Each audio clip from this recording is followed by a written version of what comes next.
When I realized that I didn't have any economic power, the only thing I knew to rely on was to document what was happening. I'm La-Toya Frazier, and I'm a photographer and video artist.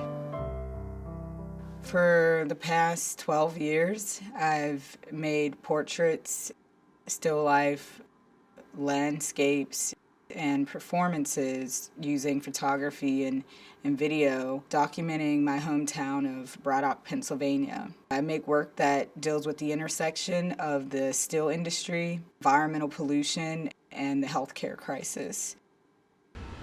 Braddock, Pennsylvania is located 9 miles outside of Pittsburgh. It's an industrial suburb. It is really an important historical touchstone because it's Andrew Carnegie's first steel mill, the Eckerd Thompson plant, which was established in 1875. My family migrated from the South to work in the factories in the early 1900s. I lived in a home on Washington Avenue with my great-grandfather. Gramps was what I called him, and he was a crane operator in Carnegie's factory. It was a really difficult job. He worked a lot dealing with all the metal and the slag and the heated steel that caused him to have a lot of injuries and body pains towards the latter years of his life, which is kind of what influenced a lot of what my work touches on, dealing with labor, the collapse of the steel industry, what happens to workers after their bodies are discarded.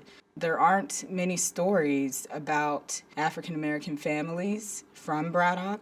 There's no recognition paid to the labor and the lives that were given to the factory and the town. And because I saw that lack and that gap, I realized that, I could honor my family's legacy. I could honor someone like Gramps, and I could honor my grandmother and my mother by documenting our lives. Using my camera as a weapon, that quote comes directly from Gordon Parks' autobiography, A Choice of Weapons. For me, my camera has been that catalyst for me to really look at these situations head on and not flee from them, and actually put that mirror back up, not only to myself and my family, but to the residents in Braddock, to Pittsburgh, and to the country and our society and our culture. And I think that it's important to use the camera when you're dealing with these things that we erase and avoid and pretend that aren't there. And I think it's my job and duty to be a witness to what's happening.